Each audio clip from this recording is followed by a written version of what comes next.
And determinant के बारे में पढ़ेंगे। इसमें हम आज ये जानेंगे कि मैट्रिक्स एंड डिटर्मिनेंट होता कैसे क्या है और इस पर वर्क कैसे किया जाता है, और हम लास्ट में ये भी डिस्कस करेंगे कि किस टाइप के क्वेश्चंस हमारे पेपर में यानी एग्जामिनेशन पॉइंट ऑफ व्यू से हम इस टॉपिक को डिस्कस करेंगे। तो चलिए हम लोग इस टॉपिक को थोड़ा डिस्कस कर लेते हैं। तो देखिए बच्चों, इसमें हम सबसे पहले ये जानेंगे कि मैट्रिक्स होता क्या है। तो मैट्रिक्स का मतलब एक रेक्टेंगुलर एरे होता है। मैट्रिक्स एक रेक्टेंगुलर एरे का मतलब देखिए, जैसे अगर मैंने एक ए मैट्रिक्स लिखा बच्चों, तो मैट्रिक्स को हम हमेशा कैपिटल लेटर से रिप्रेजेंट करते हैं और इस पर हम ऐसे स्क्वायर ब्रैकेट डाल देंगे और बाहर हमने इसमें m/n लिख दिया। इसमें एक चीज और हम लोग लिख लेते हैं कि मैट्रिक्स को हमने Aij लिख दिया बच्चों, और इसमें हमने m/n इसका ऑर्डर लिख दिया।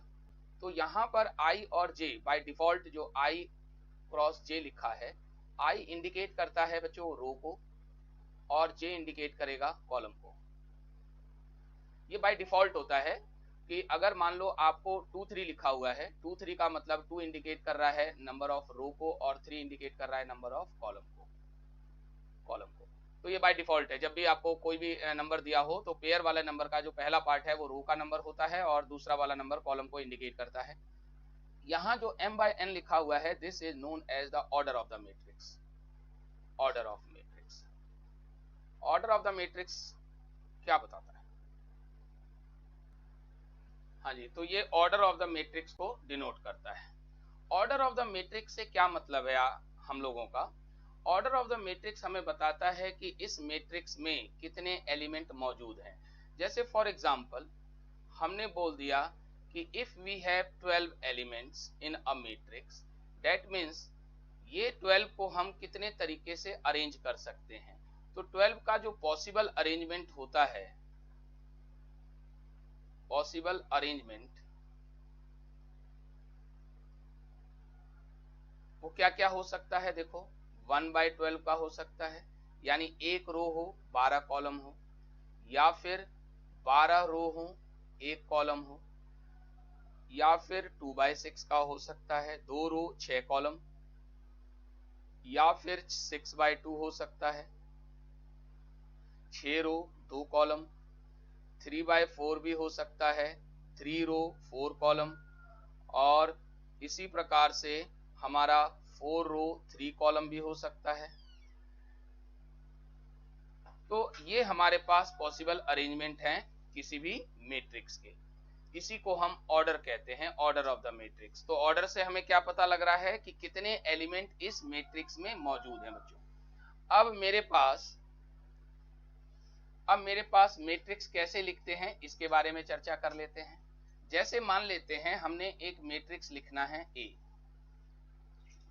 2/3 का। A मैट्रिक्स हम लिख रहे हैं। चलो पहले हम एक जनरल मैट्रिक्स लिख लेते हैं। जनरल मैट्रिक्स में हम ऐसे लिखेंगे A11, A12, A13, इस तरह से हम लिखते जा रहे हैं, और यहां हो गया A1n। ऐसे हमने लिखा A21, A22, A23, और आगे ये हो गया हमारा 2n। इसी प्रकार A31, A32, A33, और आगे चलता जाएगा A3n। इस तरह से हमने बहुत सारे लिख दिए, और लास्ट में हमने लिख दिया AM1, AM2, AM3, और लास्ट में हमारे पास आ गया AMN। तो यहाँ पर आपको बात ध्यान ये रखनी है कि ये जो हॉरिजेंटल लाइंस हैं बच्चों, ये जो हॉरिजेंटल लाइंस हम दिखाई दे रहा है हमें, लेटी हुई जो लाइंस हैं, these are known as row. That means this is row 1, the second horizontal line is row 2, and the third horizontal line is row 3। इसी प्रकार से हमारे पास लास्ट में रो नंबर n है। तो याद रखें, जो हॉरिजेंटल लाइंस हैं they are known as the row, whereas the vertical lines, जैसे ये हमने देख रहे हैं, ये पहला हमारा वर्टिकल लाइन बन गया, ये इंडिकेट करता है कॉलम 1 को। ऐसे ये दूसरा वाला है कॉलम 2, ऐसे ही ये तीसरा आ गया कॉलम 3। इस तरह से हमारे पास लास्ट में कॉलम नंबर n आ गया। तो we have m number of rows and n number of columns, that means ये जो मैट्रिक्स है उसका ऑर्डर m बाय n का है, m रो है और n कॉलम है बच्चों। तो ये बात ध्यान रखिए कि हमेशा जो हमारे पास हॉरिजेंटल लाइंस हैं वो रो को इंडिकेट करेगा और जो वर्टिकल लाइंस हैं वो कॉलम को इंडिकेट करेगा। अब देखिए बच्चों, यहाँ पर मैंने लिखा हुआ है A11, ऐसे लिखा हुआ है 12, ये लिखा हुआ है 13। ये जो 11, 12, 13 जो हमने लिखे हुए हैं बच्चों, ये एक्चुअल में क्या डिनोट कर रहे हैं? A11 क्या रिप्रेजेंट कर रहा है? A11 is the member of, that means element of first row and first column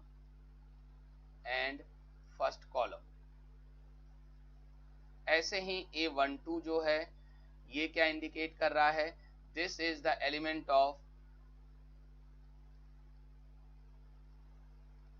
of first row and second column.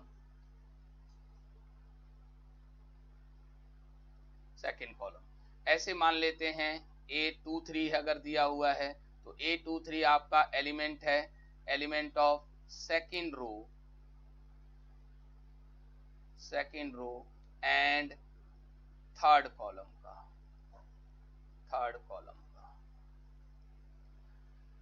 तो यहाँ पर हमने आपको बताया कि ये जो अंदर रिप्रेजेंट किए हुए हैं नंबर वाइज, जैसे A32, A22, A23 इस तरह से, तो ये क्या इंडिकेट करता है?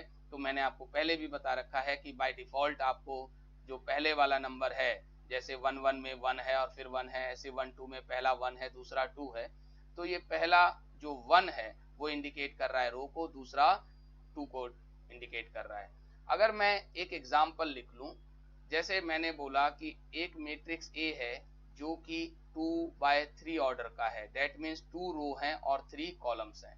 तो हम इसका एक जनरल मैट्रिक्स लिख लेते हैं, जैसे हमने लिखा 2 रो होने चाहिए 3 कॉलम, A11, 12, 13, ऐसे ही 21, 22 और 23 आ जाएगा। इस तरह से हमारे पास एलिमेंट्स आ जाएंगे। जैसे फॉर एग्जाम्पल हमने यहाँ पर लिख दिया 4, 7, 6, 5, 2, 9, इस तरह से। ऐसे अगर कोई मैट्रिक्स दिया हुआ है और आपसे बोल रहा है बताओ A22 कौन सा होगा, तो A22 आपका सेकेंड रो और सेकेंड कॉलम का जो एलिमेंट है यहाँ पर ये दिया हुआ है, यानी A22 आपका इस तरह से आ गया 2। अगर मैंने बोला A23 कौन सा है, तो सिमिलरली सेकेंड रो और थर्ड कॉलम का आप एलिमेंट देखेंगे जो कि आपको 9 दिखा रहा है। तो इस तरह से आप एलिमेंट की पहचान कर लेंगे बच्चों, ठीक है। अब देखिए बच्चों, अब हम इसमें टाइप्स ऑफ मैट्रिक्स के बारे में डिस्कस करेंगे। तो टाइप्स ऑफ मैट्रिक्स होता क्या है, देखिए यहाँ कौन कौन से टाइप्स के मैट्रिक्स होते हैं। टाइप्स की अगर हम बात करें, टाइप्स ऑफ मैट्रिक्स, कितने टाइप के मैट्रिक्स होते हैं, अभी हम केवल जनरल बातें डिस्कस कर रहे हैं। टाइप ऑफ मैट्रिक्स में सबसे पहला मैट्रिक्स हमें पढ़ना है रो मैट्रिक्स। रो मैट्रिक्स का मतलब है एक ऐसा मैट्रिक्स जिसमें एक ही रो होता है। जैसे हमारे पास हमने लिख दिया A, B, C, इस तरह से लिखते गए, तो यहाँ पर मेरे पास रो 1 है और मेरे पास नंबर ऑफ कॉलम्स जो है मान लेते हैं n कॉलम्स है।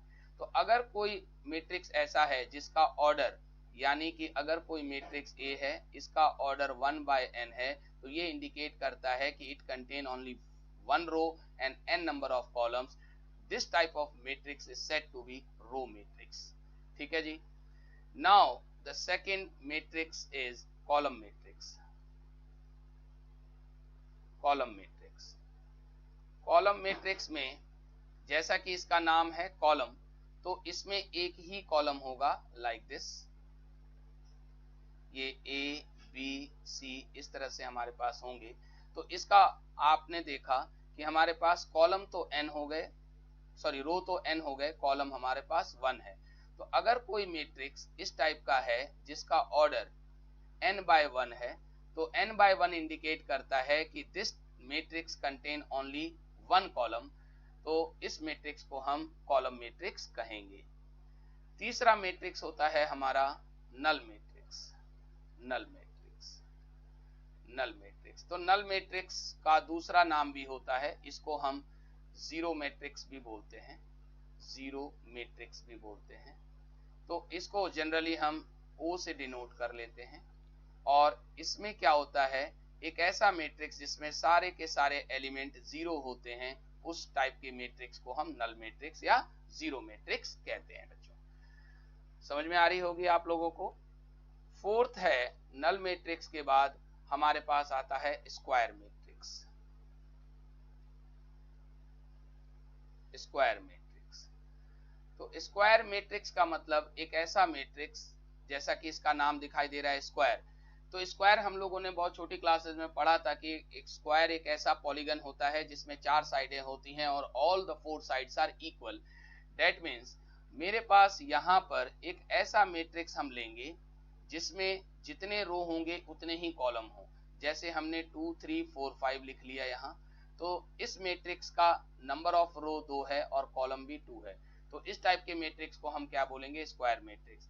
या फिर अगर मेरे पास एक ऐसा मैट्रिक्स है, जैसे मैंने लिख लिया 1 2 3 4 5 6 और 7 8 9, तो this matrix contain 3 row as well as 3 column, तो this matrix is said to be square matrix.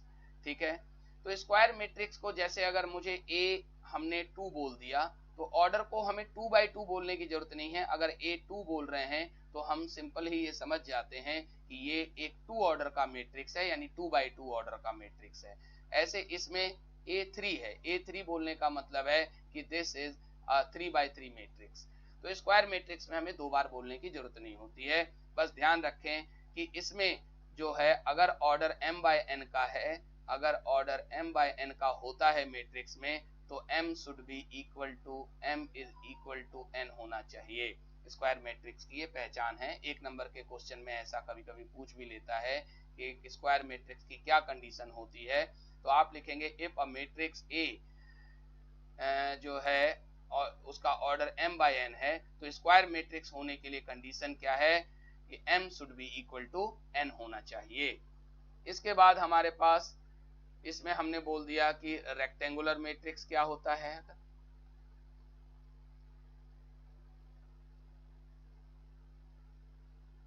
Rectangular matrix क्या होता है, तो भाई जैसा आपने अभी स्क्वायर के बारे में पढ़ा, तो रेक्टेंगल में लेंथ और ब्रेथ जो है अलग अलग होती है। तो इसमें हमने एक ऐसा मैट्रिक्स लिख दिया जिसका ऑर्डर, मान लिया कि अगर हमने 1 2 3 4 5 6 है और इसका ऑर्डर अगर हम m by n बोल रहे हैं, तो m इसका 2 है और n 3 है। यानी हम सिंपली ये बोल सकते हैं whenever m is not equal to n, this type of matrix is said to be rectangular matrix। अब बात आती है हमारे पास स्केलर मैट्रिक्स की।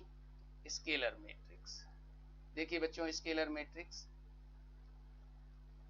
स्केलर मैट्रिक्स क्या होता है। स्केलर मैट्रिक्स का मतलब जैसा इसका नाम है, स्केलर मैट्रिक्स के लिए सबसे पहली बात कि वो एक स्क्वायर मैट्रिक्स होना चाहिए। स्केलर मैट्रिक्स कैसा होगा, एक स्क्वायर मैट्रिक्स होगा जिसमें एलिमेंट्स किस टाइप के होंगे, A0 0 0B0 और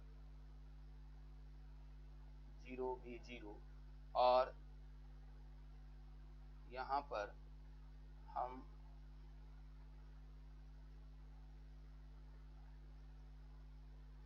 B ना लिख करके A लिखेंगे बच्चों, A और 0 0 A। मैं इसको थोड़ी देर के लिए इसको मैट्रिक्स को हटा देता हूं और आप लोगों को पहले मुझे डायगोनल मैट्रिक्स समझाना चाहिए था। हम डायगोनल मैट्रिक्स की पहले बात करेंगे। डायगोनल मैट्रिक्स, डायगोनल मैट्रिक्स एक स्क्वायर मैट्रिक्स होता है। शर्त ये है, रेक्टेंगुलर मैट्रिक्स में कभी भी डायगोनल नहीं हो सकता। यानी इसमें A0 0 0A 0B 0 और 0 0 C। यहाँ देखिए केवल आपके पास जो डायगोनल है वो एक ही होता है मैट्रिक्स में, और कोई डायगोनल नहीं होता है। ये मैट्रिक्स में एक ही डायगोनल होता है जिसे हम प्रिंसिपल डायगोनल कहते हैं, अदर एलिमेंट्स आर जीरो। तो डायगोनल मैट्रिक्स में अगर आप ध्यान से अपने टॉप में जो हमने हम आपको पहले बताया था कि हमारे पास जो डायगोनल मैट्रिक्स में, जैसे ये देखिए ये हमने बात की थी मैट्रिक्स में, तो अगर हम डायगोनल इसका देखें तो ये चल रहा है बच्चों, इस तरह से ये चल रहा है, ये मैट्रिक्स है। अगर आप इसमें ध्यान से देखें तो यहाँ 1 1 आ रहा है, यहाँ 2 2 आ रहा है, यहाँ 3 3 आ रहा है। तो डायगोनल में जो भी एलिमेंट्स होते हैं उसमें आई जे जो एलिमेंट्स होता है वो डायगोनल का कब होगा, जब आई जो है वो जे के बराबर होता है। यानी डायगोनल के एलिमेंट में आई और जे हमेशा सेम होगा। तो ये जो है हम यहाँ लिख सकते हैं कि A I J is not equal to zero when I is equal to J. जब आई और जे इक्वल हैं उस समय एलिमेंट जीरो नहीं है, जबकि ये जो है इज इक्वल टू जीरो होगा कब होगा बच्चों, जब i is not equal to j। तो ये बात याद रखें, जब i और j इक्वल नहीं है, जैसे ये हमने लिखा 1 2 है, ये 1 3 है, ये 2 1 है और ये 2 3 है, ये 3 1 है और ये 3 2 है, ये एलिमेंट जीरो नहीं है। तो हमने यहाँ पर ये इंडिकेट कर दिया डायगोनल के लिए कि डायगोनल एलिमेंट जब जीरो नहीं होंगे, डायगोनल एलिमेंट जीरो नहीं होंगे डायगोनल मैट्रिक्स में, और नॉन डायगोनल एलिमेंट्स जो हैं वो जीरो होंगे। इसी पर बेस्ड है बच्चों हमारे पास स्केलर मैट्रिक्स। 5 के बाद आता है 6 के बाद 7वां scalar, SCALAR, scalar matrix. Scalar matrix में, स्केलर मैट्रिक्स देखने में आपको बिल्कुल डायगोनल मैट्रिक्स जैसा ही लगेगा, आपको जो है उसको भी आप डायगोनल बोल सकते हो, परंतु यहाँ पर केस में क्या हो जाता है, अगर आप डायगोनल मैट्रिक्स को ध्यान से देख रहे हो तो आपके पास जो डायगोनल एलिमेंट हैं ये बेसिकली अलग अलग लिखे हुए हैं, जबकि स्केलर मैट्रिक्स में आपके पास जो डायगोनल एलिमेंट होंगे वो आपके सेम होंगे। यहाँ देखिए बच्चों, ये जो हमने डायगोनल लिखा है इसमें मैंने तीनों में ए ही लिखा हुआ है। यानी स्केलर मैट्रिक्स को भी क्या होना चाहिए, स्क्वायर मैट्रिक्स होना चाहिए पहली शर्त, और डायगोनल एलिमेंट अगर सेम होंगे तो उस समय हम उस डायगोनल मैट्रिक्स का नाम स्केलर मैट्रिक्स देंगे। तो हम ऐसे बोल सकते हैं कि ए आई जे यानी जो एलिमेंट हैं वो इक्वल टू आपका ए है, कब, जब आई इज इक्वल टू जे है। अच्छा, और ऐसे ही हम बोल सकते हैं कि दे आर जीरो, कब, जब I is not equal to J, I is not equal to J. तो अब आपको पता चल गया कि डायगोनल मैट्रिक्स और स्केलर मैट्रिक्स में क्या डिफरेंस है। इसी प्रकार यदि हम एक और मैट्रिक्स देखें, इसको कहते हैं हम आइडेंटिटी मैट्रिक्स, आइडेंटिटी, या इसका दूसरा नाम है unit matrix. Unit matrix generally हम इसे आई से डिनोट करते हैं बच्चों, आई से डिनोट करते हैं। अगर हमने I2 लिखा तो I2 का मतलब ये भी एक स्क्वायर मैट्रिक्स है ऑफ द ऑर्डर 2, तो 1 0 0 1, यानी यहाँ पर डायगोनल के एलिमेंट आपके 1 होंगे। जैसे हमने यहाँ A लिखा था, अगर मुझे I3 बोलता है तो I3 हम कैसे लिखेंगे बच्चों, 1 0 0 0 1 0 0 0 1। तो जनरल वे में हम इसको कैसे रिप्रेजेंट करते हैं, ऐसे लिख सकते हैं कि aij is equal to 1 when I is equal to j and it is equal to 0 when I is not equal to j। तो ये बात आपको इसमें याद रखनी है बच्चों। इसके बाद हमारे पास 8वें के बाद 9वां जो मैट्रिक्स आता है, 9वां मैट्रिक्स हमारे पास होता है जिसको हम कहते हैं ट्रायंगुलर मैट्रिक्स। ट्रायंगुलर मैट्रिक्स पढ़ना है अब हम लोगों को। ट्रायंगुलर मैट्रिक्स, तो सबसे पहली बात ट्रायंगुलर मैट्रिक्स में हमें ध्यान रखना है कि ट्रायंगुलर मैट्रिक्स बेसिकली दो प्रकार का होता है बच्चों।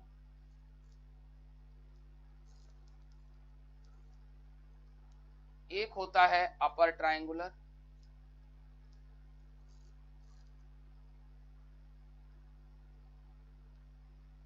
और एक होता है आपका लोअर ट्रायंगुलर।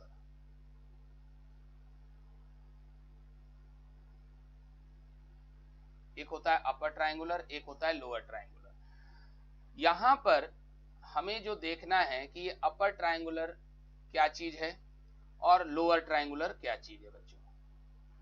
तो देखिए अपर ट्रायंगुलर मैट्रिक्स की पहचान क्या होती है, देखने में वो कैसा नजर आता है। देखिए अपर ट्रायंगुलर मैट्रिक्स में हमारे पास इस टाइप का होगा, a b c p q 0 और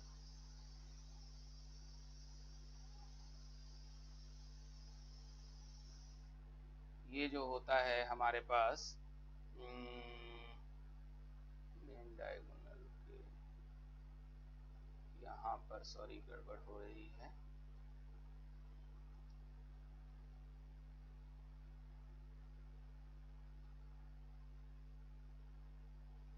जीरो यहाँ 0 0। देखो बच्चों अपर ट्रायंगुलर में बेसिकली मेरे पास मेन डायगोनल के ऊपर ऊपर एलिमेंट होंगे, बाकी ये सारे एलिमेंट आपके 0 होंगे। यानी कि मेन डायगोनल के जो नीचे एलिमेंट पाए जाएंगे वो सारे आपके 0 होंगे बच्चों। ये देखिए इस टाइप का होता है। और लोअर ट्रायंगुलर में क्या होता है, जस्ट इसका इमेज बन जाती है। यानी कि अगर मैंने A0 0 PQR 0 और यहां लिख दिया XYZ, यहां पर मेन डायगोनल के नीचे नीचे एलिमेंट पाए जाते हैं, ऊपर वाले एलिमेंट क्या होते हैं बच्चों, 0 होते हैं। तो ये आपको ध्यान रखना है कि अपर ट्रायंगुलर और लोअर ट्रायंगुलर मैट्रिक्स क्या होता है। अपर ट्रायंगुलर में मेन डायगोनल के साथ साथ ऊपर के एलिमेंट आपको पाए जाएंगे और उसके नीचे जो होते हैं डायगोनल के नीचे वो सारे 0 होंगे। और लोअर ट्रायंगुलर में डायगोनल के नीचे नीचे एलिमेंट पाए जाएंगे, ऊपर वाले सारे 0 होते हैं बच्चों। इसके बाद हमें एक और बात पढ़नी है बच्चों, जिसको हम कहते हैं इक्वल मैट्रिक्स। इक्वल मैट्रिक्स क्या होता है? इक्वल मैट्रिक्स, दो मैट्रिक्स इक्वल कब कहलाते हैं, ध्यान से देखिए। दो मैट्रिक्स इक्वल कब कहलाते हैं? देखिए जैसे अगर मैंने बोला कि यहां पर एक मैट्रिक्स है ए बी सी और डी, एक मैट्रिक्स लिख दिया, इक्वल टू लिख दिया मैंने एक्स वाई यू और वी। दो बातें यहां ध्यान देनी है। पहली बात, order should be same.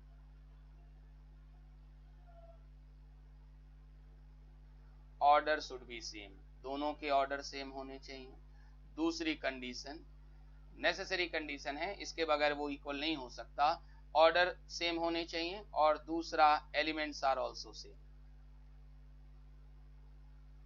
Elements are also same होनी चाहिए। दोनों कंडीशन आपकी प्राइमरी कंडीशन है। यानी कहने का मतलब है इन दोनों के अनुसार, देखिए ये भी 2x2 का है, ये भी आपका 2x2 का मैट्रिक्स है एज वेल एज। तो पहली कंडीशन हमारी फुलफिल हो चुकी है। सेकंड कंडीशन में हमने बोला कि दोनों के एलिमेंट सेम होने चाहिए, यानी a is equal to x होना चाहिए, a is equal to x होना चाहिए, b is equal to y होना चाहिए, as well as c is equal to u होना चाहिए and d is equal to v होना चाहिए। जब ये दोनों कंडीशन हमारे फुलफिल हो जाएगी, then two matrix are said to be equal matrix बच्चों। इसके बेस पर कभी कभी आपसे क्वेश्चन पूछ लेता है, इस टाइप का क्वेश्चन दिया हो, मान लो कि आपको x minus y u v and x plus y दिया हुआ है। आपको बोल रहा है x y u v की वैल्यू फाइंड आउट करने के लिए।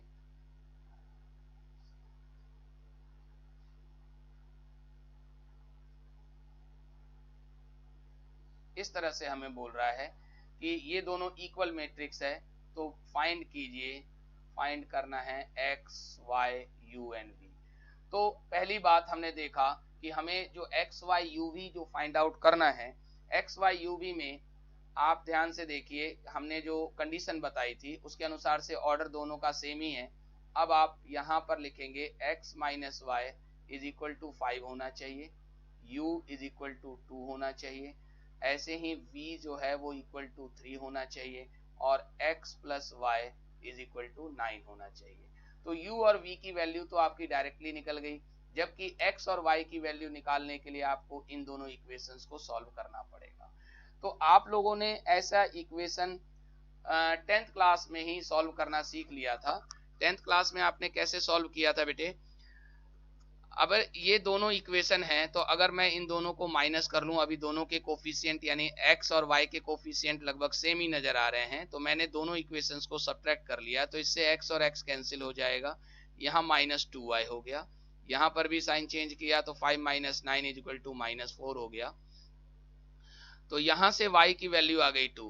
अब y की वैल्यू आप किसी भी इक्वेशन में, जैसे आपने पुट कर दिया, किस में पुट कर दिया, x minus y is equal to 5 में, तो x की वैल्यू हमें निकालनी है, y की वैल्यू 2 हो गई इज इक्वल टू 5, तो x इज इक्वल टू हो गया 5, और ये माइनस 2 बॉर्डर क्रॉस करने जा रहा है तो ये प्लस 2 बन जाएगा, जिससे ये 7 हो जाएगा। तो इस तरह से हमारे पास बच्चों x की वैल्यू आ गई 7, y की वैल्यू आ गई आपकी 2, एंड u की वैल्यू आ गई ऑल्सो 2, और v की वैल्यू आ गई 3। इस तरह से हम ये क्वेश्चन करते हैं बच्चों। हाँ जी बच्चों, तो अब हम पढ़ने जा रहे हैं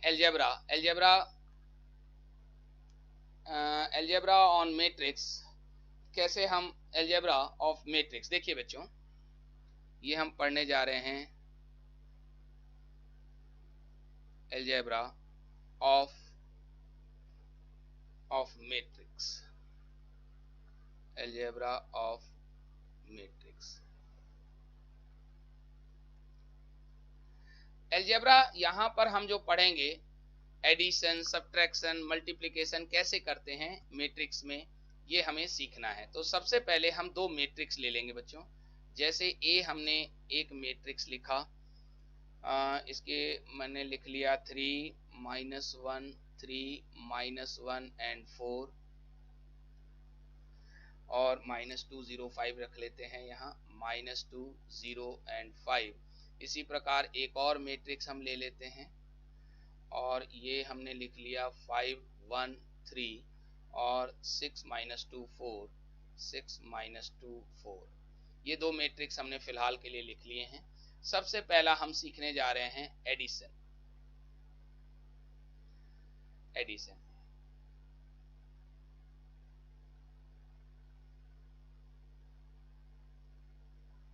हम दो मैट्रिक्स का एडिशन कैसे करते हैं। तो बच्चों पहली बात ध्यान रखने की ये है कि A और B आपस में जुड़ेंगे या नहीं जुड़ेंगे, पहले ये हम देख लेते हैं। यानी कि एडिशन जो है इन दोनों का एग्जिस्ट करेगा या नहीं करेगा, डिपेंड करता है उनके ऑर्डर पर। दो मैट्रिक्स आपस में तभी जुड़ते हैं जब उनके ऑर्डर सेम होते हैं। यानी अगर ये मैट्रिक्स मेरे पास 2/3 का है तो दूसरा मैट्रिक्स भी 2/3 का होगा, तभी हम उसमें एडिशन कर सकते हैं या सब्ट्रैक्शन कर सकते हैं बच्चों। तो दोनों के सबसे पहले हमने क्या देखा, एडिशन के लिए या सब्ट्रैक्शन के लिए मैट्रिक्स तभी जुड़ेंगे जब ऑर्डर दोनों के सेम होंगे। तो अभी हमने ए और बी दोनों सेम ऑर्डर के लिए रखे हैं, तो ए और बी को ऐड कैसे करेंगे। देखो बच्चों बहुत आसान होता है ये। पहले वाला एलिमेंट ए का और पहले वाला एलिमेंट बी का, डेट मीन्स इसका A11 और इसका भी B11 जो एलिमेंट है वो आपस में ऐड हो जाएगा, यानी 3 + 5 होगा। ऐसे ही दूसरा यानी इसका 1 2 वाला एलिमेंट, इसका भी 1 2 वाला एलिमेंट, तो -1 + 1 होगा। ऐसे ही इसका 4 और इसका 3 चलेगा, तो 4 + 3 हो गया। ऐसे ही नीचे वाले सेकंड रो में देखो, -2 + 6, सिमिलरली 0 प्लस ब्रैकेट में हम लिख लेते हैं -2, अगला है 5 + 4, और ये हमने कर दिया ब्रैकेट बंद। तो अब यानी कि हमारा जो एडिशन आएगा a + b का वो कितना आएगा, 8। हमने 8 थोड़ा सुंदर बना लेते हैं, 8 हो गया, दूसरा हमारे पास हो गया 0 और तीसरा एलिमेंट हो गया 7। अगला हो गया हमारे पास 4, 2 माइनस 6 इज 4 और यहाँ पर आ गया -2 और यहाँ आ गया 9। अब देखिए बच्चों ध्यान से समझिए कि जो ऑर्डर ए का होगा वही ऑर्डर बी का होगा, तभी एडिशन हुआ है, और जो नया मैट्रिक्स बनेगा उसका भी ऑर्डर सेम ही रहेगा। ऐसा नहीं है कि आपने 2/3 और 2/3 का ऑर्डर का मैट्रिक्स को ऐड किया तो वो किसी और ऑर्डर का बन जाए, ये ऐसा पॉसिबल नहीं है। सेम ऑर्डर के मैट्रिक्स जुड़ते हैं और उसी ऑर्डर का मैट्रिक्स में ही हमारा सॉल्यूशन आता है, यानी ए प्लस बी का जो सम होगा उसका भी ऑर्डर 2/3 ही होगा।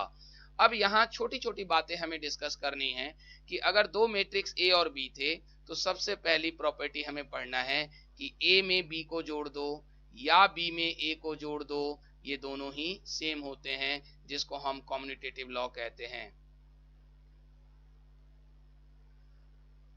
तो अगर कभी क्वेश्चन आए कि ए प्लस बी और या बी प्लस ए, तो आपने किसी को भी जोड़ दिया होगा तो वही आपका आंसर हो जाएगा। दूसरा हमारा, अगर 3 मैट्रिक्स हैं और आपने क्या किया, बी और सी को पहले ऐड करके ए में जोड़ दिया, या फिर ए और बी को आपने जोड़ करके तब आपने सी में ऐड कर दिया, तो भी आपका रिजल्ट सेम ही रहेगा।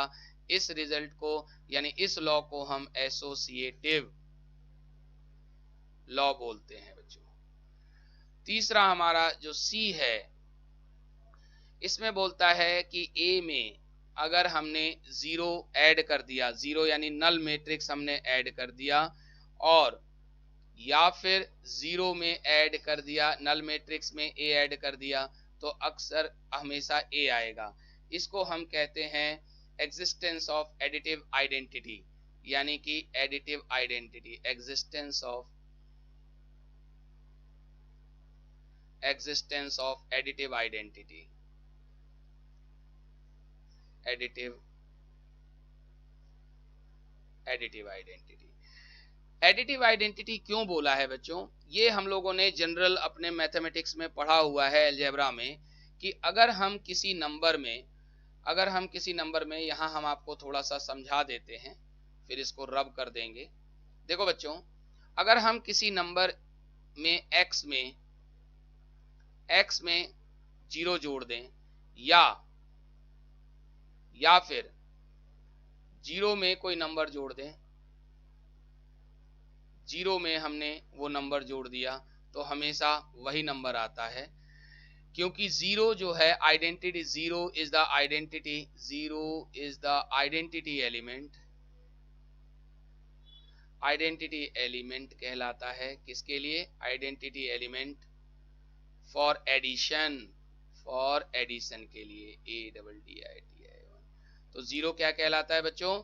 एडिटिव यानी एडिशन के लिए आइडेंटिटी एलिमेंट। आइडेंटिटी क्यों कहलाता है? कि इसको जोड़ने से किसी भी नंबर में या इसमें कोई नंबर जोड़ दें तो उस नंबर में कोई फर्क नहीं पड़ता है। ऐसा हम लोगों ने अलजेब्रा में छोटी क्लासेस में पढ़ा हुआ है।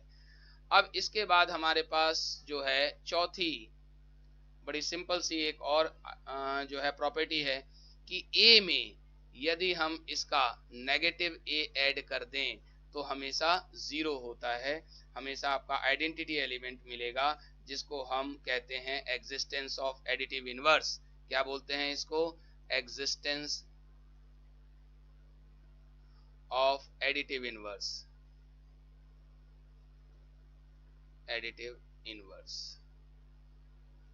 Existence of additive inverse. ये 4 प्रॉपर्टीज हमें एडिशन में याद रखनी है बच्चों। तो आपने देखा कि एडिशन कितना आसान था बच्चों, बड़े आसानी से हम इसको ऐड कर सकते हैं। यदि आपको कोई भी 2 मैट्रिक्स सेम ऑर्डर के दिए हुए हैं तो आप उसको आसानी से ऐड कर सकते हैं। सेम ऑर्डर के होने चाहिए, बस ध्यान रखिए, और उनका जो सम आएगा, जो सम करने के बाद जो नया मैट्रिक्स बनेगा वो भी आपका उसी ऑर्डर का होगा जिस ऑर्डर के मैट्रिक्स को आपने ऐड किया होगा। अब दूसरी कहानी हमारे पास आती है सब्ट्रैक्शन की, यानी हम मैट्रिक्स का सब्ट्रैक्शन कैसे करते हैं। दूसरी बात हम लोग पढ़ने जा रहे हैं सब्ट्रैक्शन का। सब्ट्रैक्शन यानी इसमें भी आपको अगर आप ए और बी को सब्ट्रैक्ट करना चाहते हैं तो ये तभी सब्ट्रैक्ट होंगे, ये तभी सब्ट्रैक्ट हो सकते हैं जब ये दोनों सेम ऑर्डर के होंगे। अब हमने जो पहले एग्जाम्पल लिया था उसी एग्जाम्पल पर बेस्ड करके हम यहाँ पर ए और बी लिख देंगे, ए लिख देते हैं और बी लिख देते हैं बच्चों। ध्यान से देखिए, ए मेरे पास था 3 -1 4 -205 -205 और बी मेरे पास था 513 और आप 6 -2 4 6 -2 4 स्क्रॉल करके आप ऊपर भी देख सकते हैं, सेम ही हमने जो है मैट्रिक्स लिए हुए हैं। अब देखिए दोनों के ऑर्डर सेम है, ये भी 2/3 ऑर्डर का है, दिस इज आल्सो 2/3 ऑर्डर, यानी कि दोनों के ऑर्डर सेम है, तभी ये दोनों सब्ट्रैक्ट हो सकते हैं। अब हम सब्ट्रैक्ट करने जा रहे हैं बच्चों, बहुत आसान है सब्ट्रैक्ट करना, जैसे आपने ऐड किया था वैसे ही सब्ट्रैक्ट करना है। 3 को 3 -5 ऐसे आपका -1 -1 और ये हो गया 4 -3 -2 -6 और 0 -2 और ये हो जाएगा आपका 5 -4। ठीक है, तो अब हमारे पास जो है वो कितना आ जाएगा, ये हो गया आपका -2, ऐसे ये हो गया आपका -2 और ये हो गया आपका 1, ये आपका हो गया 1। अगला हो गया -8, यहाँ देखिए 2 और -2 और -6 होता है -8 -8। अगला हो गया आपका +2 और ये हो गया आपका 1। तो इसका भी ऑर्डर आपका देखिए 2/3 आएगा, यानी आप जिस ऑर्डर के मैट्रिक्स को सब्ट्रैक्ट कर रहे हैं रिजल्ट आपका उसी ऑर्डर का ही मैट्रिक्स आएगा बच्चों, इसमें कोई प्रॉपर्टी नहीं होती है, सिंपल आपको सब्ट्रैक्ट कर देना है बच्चों। हाँ जी बच्चों, तो अब हम बात करेंगे स्केलर प्रोडक्ट की। थर्ड हमारे पास जो ऑपरेशन है वो क्या होता है, थर्ड ऑपरेशन हमारा होता है स्केलर प्रोडक्ट का।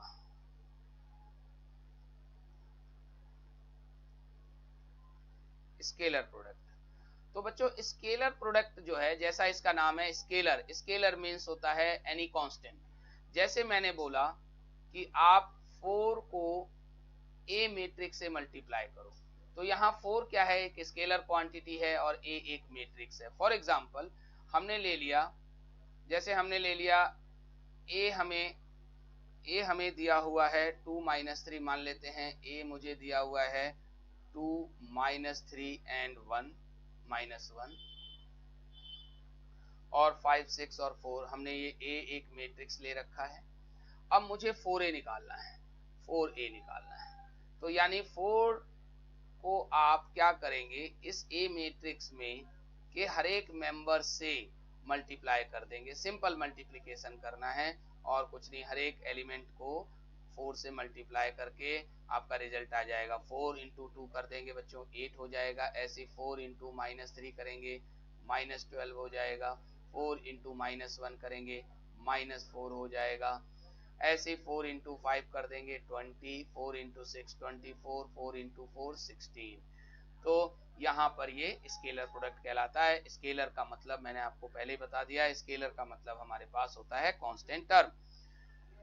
अब हम इसमें 2-3 बातें पढ़ेंगे बच्चों।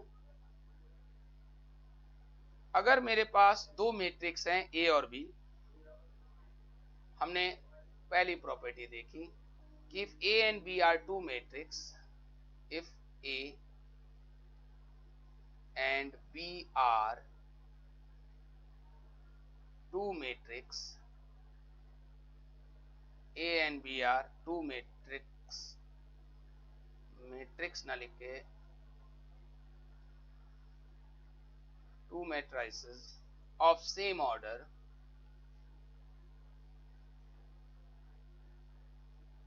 दोनों के ऑर्डर क्या है, सेम है, एंड के एंड इफ के जो है, मान लिया के be a scalar quantity, then property क्या बोलती है बच्चों, ध्यान से देखते रहिए कि अगर मैं उस स्केलर क्वांटिटी को ए मैट्रिक्स और बी मैट्रिक्स यानी ए और बी को अगर मैं ऐड करने के बाद के से मल्टीप्लाई करूं, तो इस प्रॉपर्टी से आप ऐसे भी बोल सकते हैं कि के को पहले ए से मल्टीप्लाई कर लो और के को आप बी से मल्टीप्लाई कर लो और तब ऐड कर लो, या तो आप इन दोनों को ऐड करके के से मल्टीप्लाई कर लो या फिर इंडिविजुअली मल्टीप्लाई करके आप ऐड करोगे तो भी आपका रिजल्ट सेम आएगा बच्चों।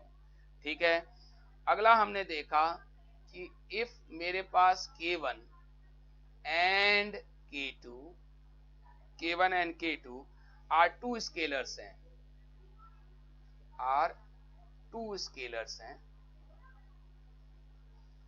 two scalars हैं and if A is a matrix है, if A जो है, if A is a matrix,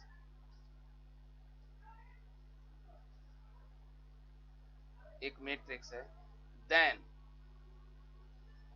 अब मेरे पास सबसे बड़ी बात यहां पर पहले वाले में क्या था, एक ही स्केलर क्वांटिटी थी, अब मेरे पास दो दो स्केलर क्वांटिटी हैं, यानी कि अब मैं क्या करूं कि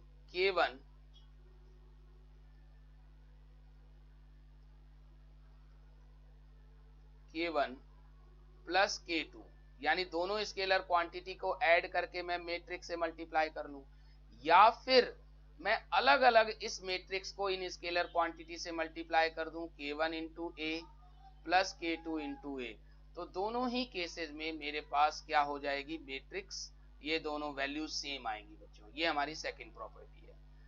और थर्ड प्रॉपर्टी हमें बहुत आसान है, यही अगर हम k1 k2 ले लें, दोनों सेम जो है दो स्केलर क्वांटिटी है और a कोई मैट्रिक्स है, तो अगर मैं k1 इंटू k2 दोनों का मल्टीप्लाई करके k1 और k2 स्केलर क्वांटिटी का मल्टीप्लाई करके a से मल्टीप्लाई कर लूं, a मैट्रिक्स है, या फिर मैं क्या करूं k1 को अलग रख करके पहले k2 से a का मल्टीप्लाई कर लूं फिर k1 से मल्टीप्लाई करूं, या फिर k2 को बाहर रख के पहले k1 से मल्टीप्लाई कर लूं a का फिर k2 से मल्टीप्लाई कर लूं, तो दोनों ही केसेस में रिजल्ट सेम आते हैं बच्चों।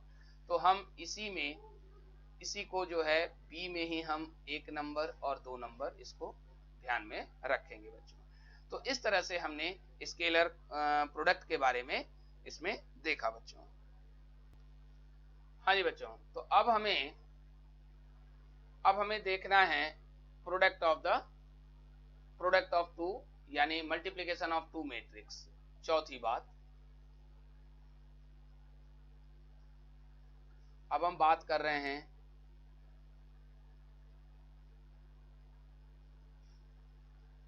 मल्टीप्लिकेशन ऑफ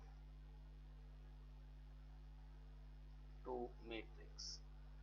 यहां थोड़ी सी परेशानी आपको आ सकती है, ध्यान से इसको देखते रहिए, कोई आपको आगे दिक्कत नहीं होगी अगर आप ध्यान से इसको देखेंगे। यहां अभी हमने देखा था कि एडिशन सब्ट्रैक्शन में हम जो है ऑर्डर सेम ले रहे थे, यहां पर दो मैट्रिक्स का मल्टीप्लिकेशन होगा या नहीं होगा वो किस चीज पर डिपेंड करता है। देखिए, अगर A मेरे पास एक मैट्रिक्स है, A मेरे पास एक मैट्रिक्स है, पहले मैं आपको छोटी सी एक एग्जांपल दे दूं, फिर मैं आपको बताऊंगा कि कैसे हम देखेंगे कि मल्टीप्लिकेशन पॉसिबल है या नहीं है। 2 - 1 छोटा ही मैट्रिक्स लेंगे बच्चों, 2 - 1 4 और -3 ले लिया हमने, 4 और -3, और B एक मैट्रिक्स है, इसका ऑर्डर क्या है 2/2 का है, और एक हमने ले लिया B मैट्रिक्स 1 2 1 और यहाँ पर ले लेते हैं 0 3 एंड -1, ऐसे ले लिया।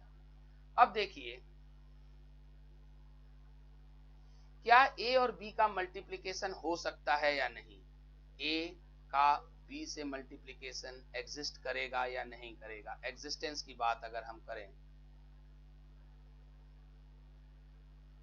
एग्जिस्टेंस, हम यहाँ existence of the product AB की बात करने जा रहे हैं। तो प्रोडक्ट होगा या नहीं होगा डिपेंड, यानी आपको कैसे पता करना है। तो हमेशा ध्यान रखना कि अगर आप ए का बी से प्रोडक्ट कर रहे हैं, ध्यान रखें पहले ए है, तो ए का नंबर ऑफ कॉलम्स, ए के नंबर ऑफ कॉलम्स बी के नंबर ऑफ रो के बराबर होना चाहिए, बी के नंबर ऑफ रो के बराबर होना चाहिए। एग्जिस्टेंस के लिए प्राइमरी बात, एग्जिस्टेंस ऑफ ए बी में प्राइमरी बात यह है कि ए बी के प्रोडक्ट की बात कर रहे हैं बच्चों, ध्यान से समझिए। तो यानी यहां पर number of columns of A should be equal to number of rows of B, यानी A के नंबर ऑफ कॉलम्स B के नंबर ऑफ रो के बराबर होने चाहिए, तभी प्रोडक्ट एग्जिस्ट करेगा, अदरवाइज प्रोडक्ट पॉसिबल नहीं होगा। अच्छा जी, दूसरी बात, अगर हम दूसरी बात यहां पर ये करें कि order of A B, order of A B क्या होगा? तो इसमें ध्यान रखने वाली बात यह है कि ऑर्डर ऑफ ए बी में number of row of A into number of column of B, यानी कि जो ऑर्डर आएगा मेरे पास वो आएगा number of row of A and number of column of B. ध्यान रखिए यहां पर, जैसे अगर मैं आपको एक दो मैट्रिक्स लेता हूं, ए एक मैट्रिक्स है बच्चों, मैंने लिख लिया m बाय n का, और बी एक मैट्रिक्स है, बी मैट्रिक्स है p बाय q का। ध्यान रखिए यहां पर ए बी के एग्जिस्टेंस के लिए, ए बी का एग्जिस्टेंस तभी हो सकता है जब ए बी के एग्जिस्टेंस की बात कर रहे हैं तो n जो है वो इक्वल होना चाहिए किसके बराबर? p के बराबर, तभी मल्टीप्लाई हो सकता है। ये तो एग्जिस्टेंस के लिए शर्त हो गई। दूसरी बात, ए बी का ऑर्डर क्या होगा? तो बच्चों ए बी का जो ऑर्डर होगा वो अकॉर्डिंग टू, मैंने आपको रूल लिखवा दिया कि नंबर ऑफ रो ऑफ ए के नंबर ऑफ रो कितने हैं? m है, और b के नंबर ऑफ कॉलम कितने हैं? q हैं, उसके बराबर होगा। यानी कि एग्जिस्टेंस के लिए n should be equal to p होना चाहिए, और ए बी का जो ऑर्डर आएगा वो आपका m बाय q आएगा बच्चों। अब देखिए यहां हमने आपको a और b लिख रखे थे, अब हम प्रोडक्ट करना सिखाएंगे। यहां हम a का a और हम यहां पर a मैट्रिक्स लिखने जा रहे हैं जो हमने पहले ही लिखा हुआ था। क्या था हमारे पास? ये था 2 - 1 4 - 3, 2 - 1 4 - 3, और b था हमारे पास, ध्यान से देखते रहिए बच्चों, b था हमारे पास 1 2 1 1 2 1, और फिर था 0 3 - 1 0 3 और -1। देखिए बच्चों अब हम इसका आसानी से मल्टीप्लिकेशन करना बताएंगे, आप केवल मेरे साथ इस जो है इस को ध्यान से देखते रहिए बच्चों, आपको कोई दिक्कत नहीं आएगी। देखिए मल्टीप्लिकेशन ए का बी से कर रहे हैं, ठीक है, तो आपको क्या करना है बच्चों, ए का रो चलेगा, यानी जब जो एलिमेंट हमारा मैट्रिक्स में होता है बच्चों वो पहले होता है A11, फिर होता है A12, इस तरह से चलता है सॉरी, और ऐसे ही दूसरे वाले में A21 A22 चलता है इस तरह से।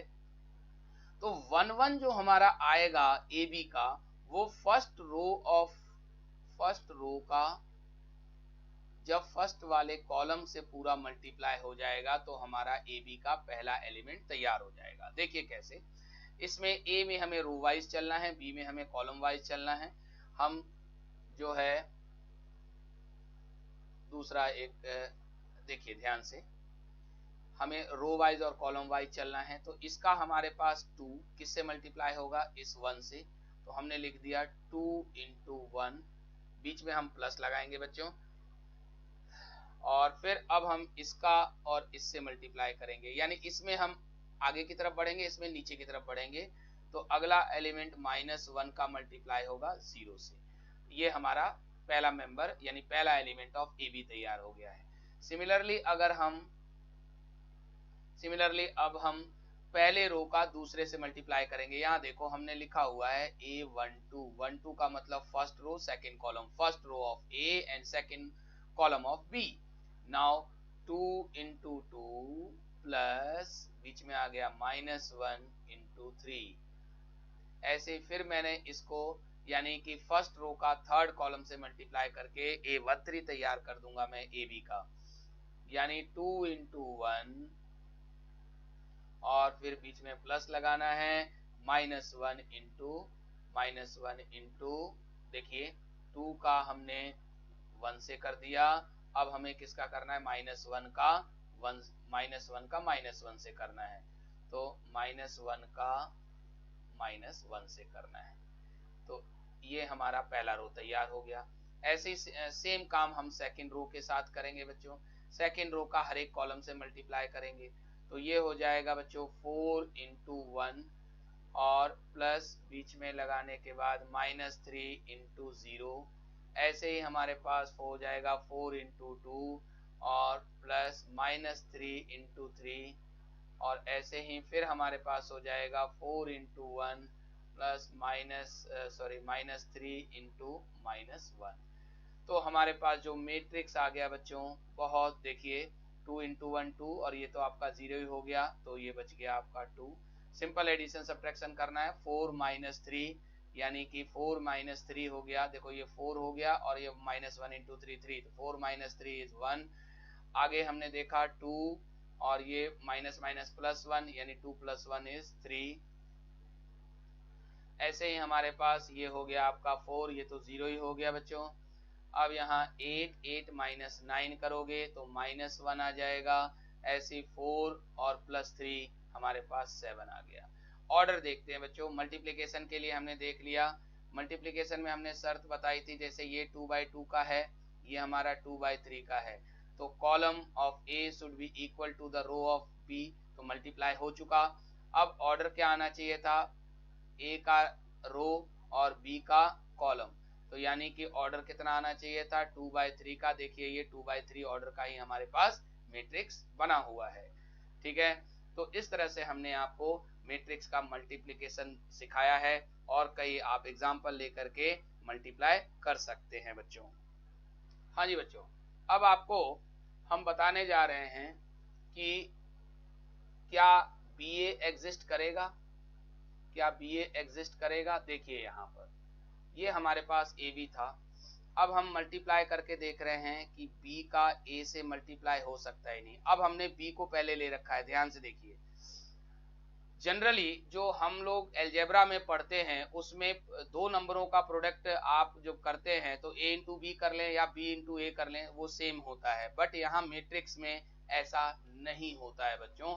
देखिए B का A से करना है, तो पहले हमने B लिखा बच्चों, ये हो गया हमारा 1 2 1 और ये हो गया 0 3 और -1, और हमने अब A लिख लिया इसके साथ 2 -1 4 और -3।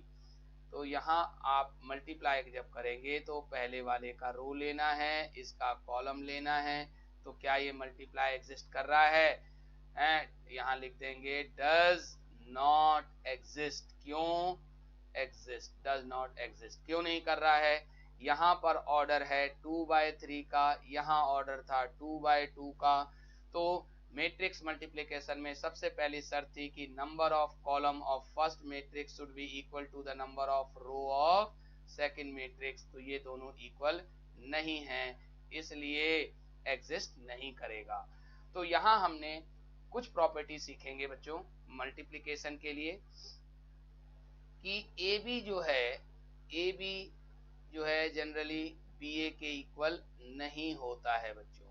ए B is not equal to B A, यानी कि कम्युनिटेटिव लॉ प्रोडक्ट में यानी मैट्रिक्स के प्रोडक्ट में एप्लीकेबल नहीं होती है। बट एसोसिएटिव लॉ एग्जिस्ट करता है। ए का बी सी से मल्टीप्लाई कर लो, या ए बी को मल्टीप्लाई करके फिर सी से मल्टीप्लाई कर दोगे तो वो आपका सेम आएगा। यानी कि ये आपका जो एसोसिएटिव लॉ है एग्जिस्ट करेगा। एसोसिएटिव लॉ एग्जिस्ट करता है। तीसरी बात जो है हमें पढ़नी है कि इसमें एक आप लोगों ने डिस्ट्रीब्यूटिव लॉ का नाम सुना होगा। ये जैसे ए एक मैट्रिक्स है, उसका आपने बी और सी दो मैट्रिक्स का सम करके ए से मल्टीप्लाई कर लो, या इंडिविजुअली मल्टीप्लाई करके, यानी ए का आप बी से भी मल्टीप्लाई कर लो, ए का सी से भी मल्टीप्लाई करके फिर आप ऐड कर दोगे तो रिजल्ट सेम आएगा। इसको कहते हैं डिस्ट्रीब्यूटिव लॉ। डिस्ट्रीब्यूटिव लॉ काम करता है। और इसके बाद हमारे पास आता है चौथा बहुत इंपॉर्टेंट प्रॉपर्टी है बच्चों कि ए में अगर हम आइडेंटिटी मैट्रिक्स का मल्टीप्लाई कर दें या फिर आई में ए का मल्टीप्लाई कर दें, यहाँ आई क्या है, I where I is equal to identity matrix, identity matrix ये हमेशा ए होता है। हम लोगों ने एक चीज जो अपने सिंपल अलजेब्रा में जो छोटी क्लासेस से पढ़ते हुए आ रहे हैं उसमें हमने पढ़ा था कि अगर हम 3 को 1 से, कोई नंबर है 3 उसको हम 1 से मल्टीप्लाई कर लें या 1 को 3 से मल्टीप्लाई कर लें, हमेशा वही नंबर आता है। यानी 1 इज द आइडेंटिटी एलिमेंट जो होता है। 1 जो क्या कहलाता है, आइडेंटिटी एलिमेंट। आइडेंटिटी एलिमेंट कहलाता है किसके लिए, एलिमेंट फॉर प्रोडक्ट के लिए, फॉर मल्टीप्लिकेशन के लिए। यानी कि आइडेंटिटी एलिमेंट क्यों कहलाता है, क्योंकि 1 से किसी भी नंबर का मल्टीप्लाई करो या 1 में किसी नंबर का मल्टीप्लाई करो हमेशा वही नंबर आता है। तो यहाँ पर भी यही बात कर रखी गई है कि a into I for identity matrix, तो या i इंटू ए करेंगे हमेशा a ही आएगा।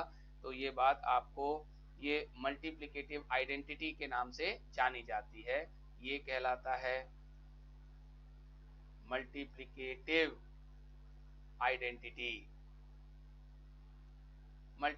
आइडेंटिटी के नाम से जानी जाती है। तो ये प्रॉपर्टीज हमें किसमें पढ़ना है, अपने मैट्रिक्स के मल्टीप्लिकेशन के लिए। एक बच्चों छोटी सी बात हमें ये बतानी थी इसमें कि अगर हम किसी स्क्वायर मैट्रिक्स का इंटीग्रल पावर यानी पॉजिटिव इंटीग्रल पावर की बात करें, फॉर एग्जांपल हमारे पास ए मेरे पास अगर कोई मैट्रिक्स है, सिंपल हम लिख लेते हैं 1 2 3 4, ये हमारे पास ए कोई स्क्वायर मैट्रिक्स है। अगर मुझे इसकी पावर यानी कि ए स्क्वायर फाइंड आउट करना हो तो जनरली बच्चे क्या सोचते हैं, ए स्क्वायर का मतलब है कि अंदर के एलिमेंट का स्क्वायर कर दो। नहीं, ऐसा नहीं होता। ए स्क्वायर जो है 1 4 9 और 16 नहीं होगा। इसमें क्या करना होगा, ए स्क्वायर फाइंड आउट करने के लिए आपको ए को ए से मल्टीप्लाई करना पड़ेगा। ए को ए से आप 2 बार मल्टीप्लाई करेंगे जितनी पावर है। जैसे 2 पावर थी तो 2 बार हमें ए लिखना है बच्चों, 1 2 3 4, ऐसे ही दूसरा भी लिख देंगे 1 2 3 4। ए को ए से ही मल्टीप्लाई करना है। तो सिंपल मल्टीप्लिकेशन जैसा अभी हमने सीखा था, रो को कॉलम से मल्टीप्लाई करना है तो 1 इंटू 1 प्लस 2 इंटू 3, पहले वाले रो का पहले वाले कॉलम से मल्टीप्लाई कर दिया। ऐसे अब पहले वाले रो का दूसरे वाले कॉलम से करना है तो 1 इंटू 2 प्लस 2 इंटू 4, ऐसे ही 3 इंटू 1 सेकेंड रो का फर्स्ट कॉलम से प्लस 4 इंटू 3, ऐसे ही 3 इंटू 2 प्लस 4 इंटू 4। तो ये हमारे पास जो है देखिए यहाँ ये हो जाएगा 1 प्लस 6 यहाँ हो जाएगा 2 प्लस 8, यहाँ हो जाएगा आपका 3 प्लस 12 एंड 6 प्लस 16। तो टोटल वैल्यू हमारे पास जो आ जाएगी बच्चों वो आ जाएगी 7, 10 और यहाँ 15 आ जाएगा और 16 6 22 यानी 22 हो जाएगा बच्चों। तो स्क्वायर निकालना हो तो आपको 2 बार मल्टीप्लाई करना होगा। ऐसे अगर क्यूब निकालना होगा तो आपको a इंटू ए उतनी बार मल्टीप्लाई करना होगा। ऐसे ही अगर a की पावर n निकालना है बच्चों तो a इंटू ए आपको करना पड़ेगा n टाइम्स तक। ठीक है, तो ये मत समझना कि जो पावर लिखी हुई है वो हर एक एलिमेंट का हम पावर लगा देंगे तो हमारा काम चल जाएगा, गलत हो जाएगा बच्चों। तो समझ गए, कभी भी ए स्क्वायर या ए क्यूब निकालना हो तो हमेशा आपको ए को उतने टाइम मल्टीप्लाई करना ही पड़ेगा।